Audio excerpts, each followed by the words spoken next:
Hello, good morning. I hope that you're all well and that you've had a good week.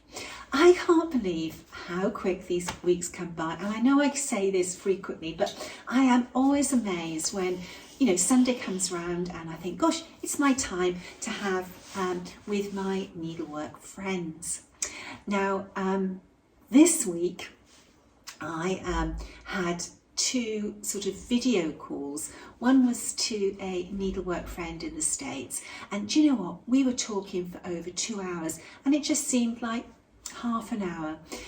When needleworkers get together, there's always so much to talk about, and it was just really lovely catching up. It was a highlight of the week for me. And then the other sort of video call I had was a Zoom meeting with a group of ladies who got together in lockdown, and they all offered each other support and companionship in what was a very scary time.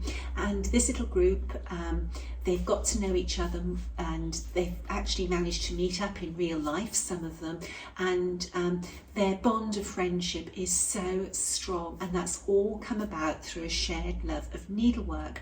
And I was invited to join them this week, and you could just see the love and the friendship between them all.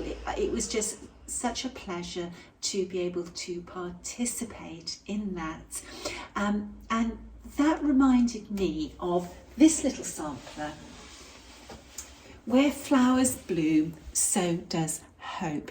And this was a sampler that I did during lockdown when I was feeling low, but my friends were keeping me going, keeping my spirits up and helping fill the time.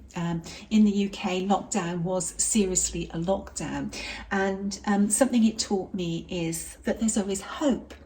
Where flowers bloom, so does hope.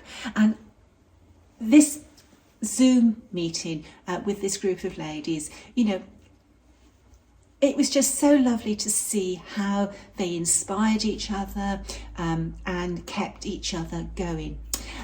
This week we've seen a finish posted on social media of this little sampler stitched by Teresa. Always lovely to see a finish. Okay, I'm going round in a funny sort of meander today. Let's have a look and see what else I've got for you. Well, this week we had a release of Emma and Martin Hubbard. And these two little samplers, they really are sweetie pies.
The samplers at first glance, they look to be identical, but they're not. There are differences.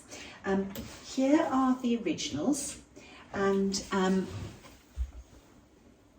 they are, they just are so sweet. Let me just hold up Martin with Martin. There we are. The originals were stitched on paper with silk thread, and these two little samplers, they're now going into the collection of an expert on Norfolk samplers. When she saw them, she wanted them for her personal collection. they are delightful and so very, very different. I think it's wonderful that these little samplers have remained together. We know that they are from Norfolk.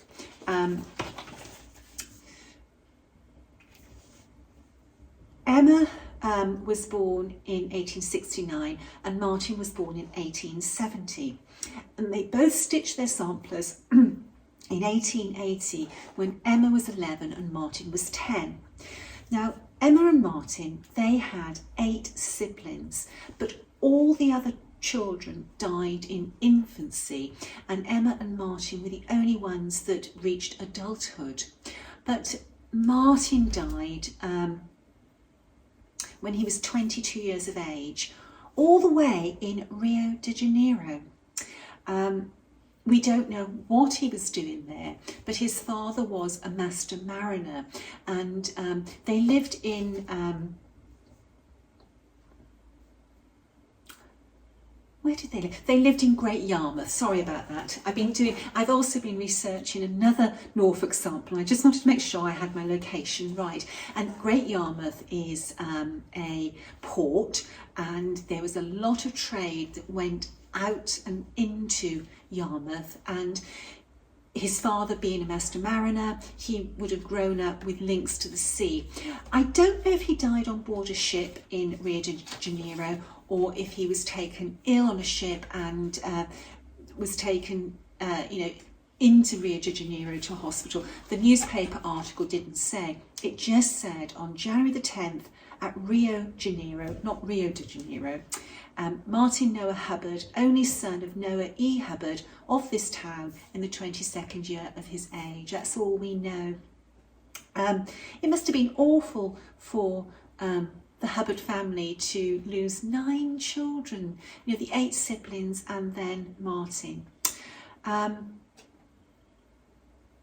just love researching these samplers, and it was just sort of, it's amazing to think the life that some of these, I'm going to say little girls, but little boys have as well.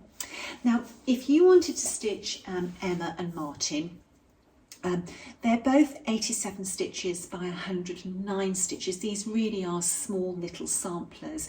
They only use 2 colours, a moss green and a lavender.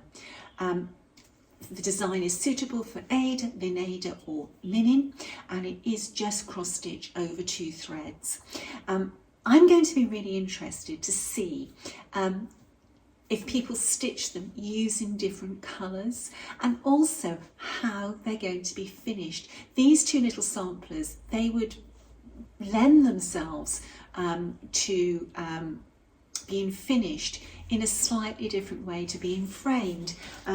They could make wonderful covers for a book, an insert for a project bag or a tote bag, even 2 lovely little pillows as well. I can't wait to see how you finish yours. I've got here the original Bethia, and Bethia is, it's a glorious sampler. This week she's going to be in an exhibition, so she's leaving me. So I thought I would take the opportunity as I was packing her up today for her travels to show her to you. And I've also got the model here as well. Bethia spent a lot of time in the States on display, but she's back home now, and I've had her framed, and although this is a reversible sampler, I've framed her so the back is hidden, and I think that it'll be lovely that hopefully she will last, and maybe in 100 years time somebody will take her out of the frame and have the pleasure of realising that she is completely identical. Bethia was an amazing sampler to work on, and I really felt myself growing as a needleworker as I stitched each band and problem solved how to achieve true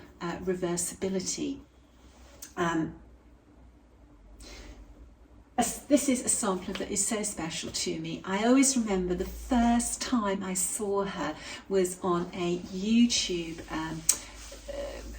video of a television programme that Joy Jarrett of Whitney Antiques was presenting, and she talked about Bethia and showed her, and I thought, oh gosh, wow, how wonderful. And then when I went to Whitney, I was always admiring her, and you know, it took a couple of years before I had her, but my husband spoilt me and Bethia came home to live with me, and I was so excited to be able to share her with you as a reproduction. I taught Bethia in the States and in the UK, but there is also an online workshop for Bethia if you're interested in exploring reversible stitching and, you know, wanting to be able to stitch this magnificent band sampler. What else this week? Well, I've been waiting for this book. It's an unbroken thread celebrating 150 years of the Royal School of Needlework.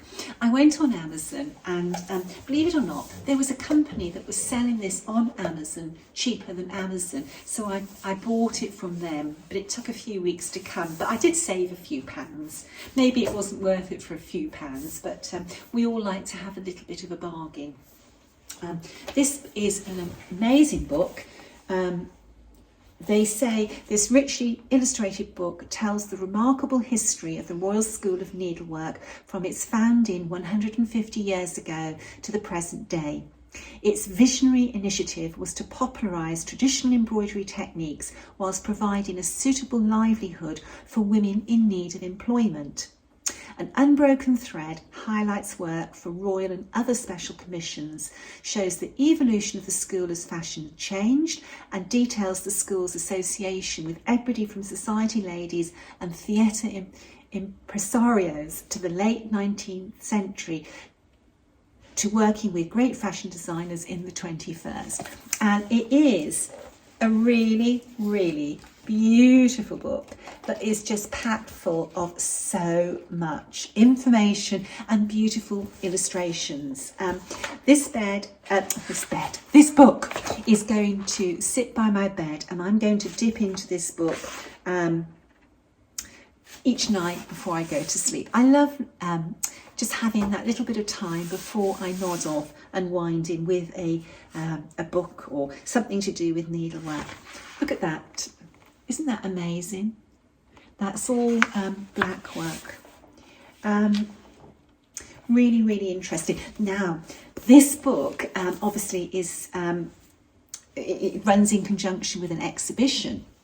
And I've got this here for you. The exhibition runs from April the 1st to the 4th of September at the Fashion and Textile Museum in London. You can go on to the Royal School of Needlework's website for more information, and you can book tickets online, and the Royal School of Needlework gives you details and links to book tickets. For an adult, the tickets are £12.65. I'm going to see the exhibition at the end of May with a friend.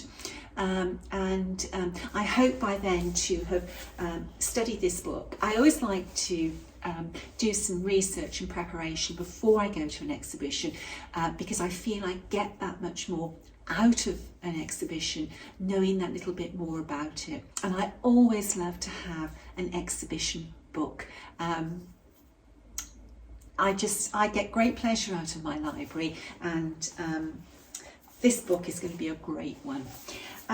Talking of exhibitions, the third week of this month, I'm going with a group of friends to the Fabergé exhibition at the Victoria and Albert Museum. That was so hard to get tickets for that we've had to wait months before. We booked these tickets months ago, but this is sort of like the earliest sort of slot that we could get them. With the Royal School of Needlework's exhibition, when I looked a few days ago, there was lots of availability for tickets.